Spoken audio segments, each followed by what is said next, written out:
Department heads wear academic robes at the college on the hill.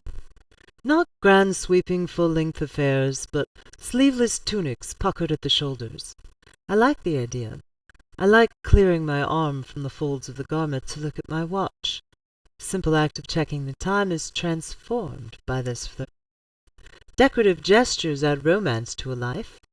Idling students may see time itself as a complex embellishment, a romance of human consciousness, as they witness the chairman walking across the campus, crooked arm emerging from his medieval robe, the digital watch blinking in late summer dusk. The robe is black, of course, and goes with almost anything. There is no Hitler building as such. We are quartered in Centenary Hall, a dark brick structure we share with the Popular Culture Department, known officially as American Environments. A curious group. The teaching staff is composed almost solely of New York emigres. Smart, thuggish, movie-mad, and trivia-crazed. They are here to decipher the natural language of the culture, to make a formal method of the shiny pleasures they've known in their Europe-shadowed childhoods. An Aristotelianism of bubblegum wrappers and detergent jingles. The department head is Alfonso Fast Food Stampanato, a broad-chested, glowering man whose collection of pre-war soda pop bottles is on permanent display in an alcove. All his teachers are male, wear rumpled clothes, need haircuts, cough into their armpits. Together they look like Teamster officials assembled to identify the body of a mutilated colleague. The impression is one of pervasive bitterness, suspicion, and intrigue. An exception to some of the above is Murray J. Siskind, an ex-sports writer who asked me to have lunch with him in the dining room, where the institutional odor of vaguely defined food aroused in me an obscure and gloomy memory.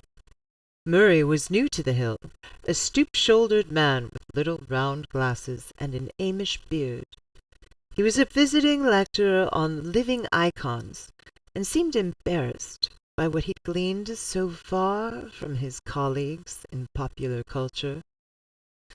I understand the music, I understand the movies, I even see how comic books can tell us things. But there are full professors in this place who read nothing but cereal boxes. It's the only avant-garde we've got.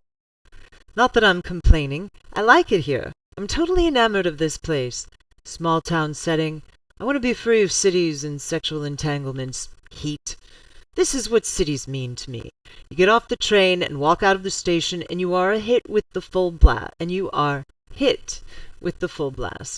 The heat of air, traffic, and people. The heat of food and sex. The heat of tall buildings.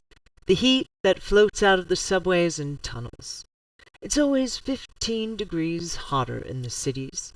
Heat rises from the sidewalks and falls from the poisoned sky. The buses breathe heat.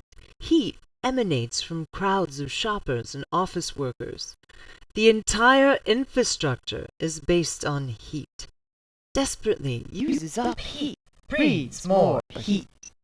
The eventual heat death of the universe that scientists love to talk about is already well underway, and you can feel it happening all around you in any large or medium-sized city.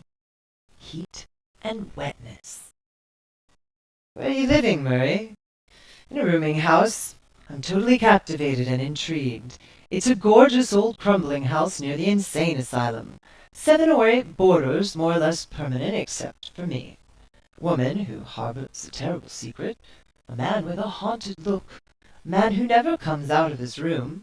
A woman who stands by the letterbox for hours, waiting for something that never seems to arrive. A man with no past. A woman with a past. There's a smell about the place of unhappy lives in the movies that I really respond to. Which one are you? I said. I'm the Jew. What else would I be? There was something touching about the fact that Murray was dressed almost totally in corduroy.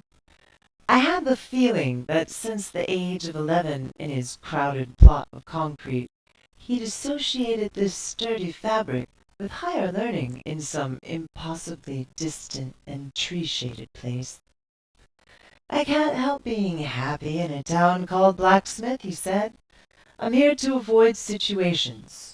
Cities are full of situations. Sexually cunning people. There are parts of my body I no longer encourage women to handle freely. I was in a situation with a woman in Detroit.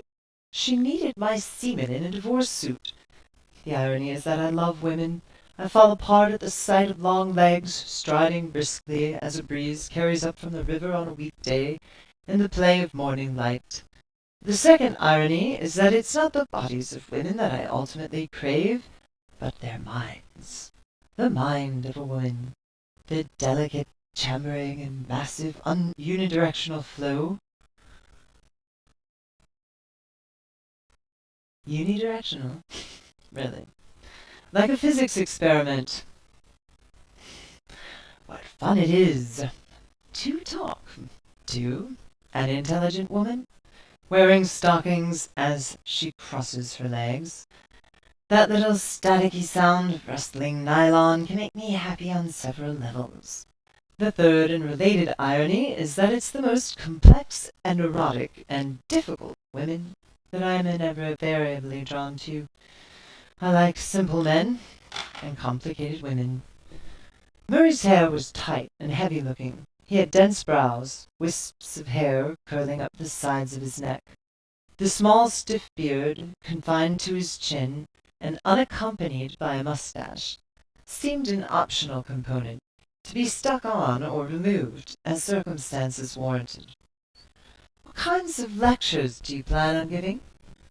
"That's exactly what I want to talk to you about," he said. "You've established a wonderful thing here with Hitler. You created it. You nurtured it, you made it your own. Nobody on the faculty of any college or university in this part of the country can so much as utter the word Hitler without a nod in your direction, literally or metaphorically. This is the center, the unquestioned source. He is now your Hitler, Gladney's Hitler. It must be deeply satisfying for you. The college is intentionally known, internationally known, as a result of Hitler studies. It has an identity, a sense of achievement. You've evolved an entire system around this figure, a structure with countless substructures and interrelated fields of study, a history within a history. I marvel at the effort. It was masterful, shrewd, and stunningly preemptive. It's what I want to do with Elvis." Several days later, Murray asked me about a tourist attraction known as the most photographed barn in America. We drove 22 miles into the country around Farmington. There were meadows and apple orchards. White fences trailed through the rolling fields. Soon the signs started appearing. "The most photographed barn in America." We counted 5 signs before we reached the site. There were 40 cars and a tour bus in the makeshift lot. We walked along a cowpath to the slightly elevated spot set aside for viewing and photographing. All the people had cameras. Some had tripods, telephoto lenses, filter kits. A man in a booth sold postcards and slides, pictures of the barn taken from the elevated spot. We stood near a grove of trees and watched the photographers. Murray maintained a prolonged silence, occasionally scrawling some notes in a little book. "No one sees the barn," he said finally. Long silence followed. "Once you've seen the signs about the barn, it becomes impossible to see the barn." It fell silent once more. People with cameras left the elevated site, replaced at once by others. "We're not here to capture an image. We're here to maintain one. Every photograph reinforces the aura. Can you feel it, Jack? An accumulation of nameless energies? There was an extended silence. The man in the booth sold postcards and slides. Being here is a kind of spiritual surrender. We see only what the others see. The thousands who were here in the past, those who will come in the future. We've agreed to be part of a collective perception. This literally colors our vision.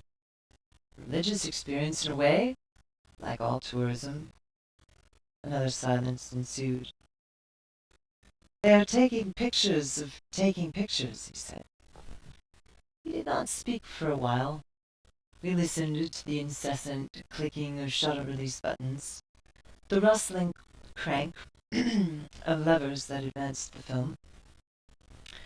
What was the barn like before it was photographed, he said. What did it look like? How was it different from other barns?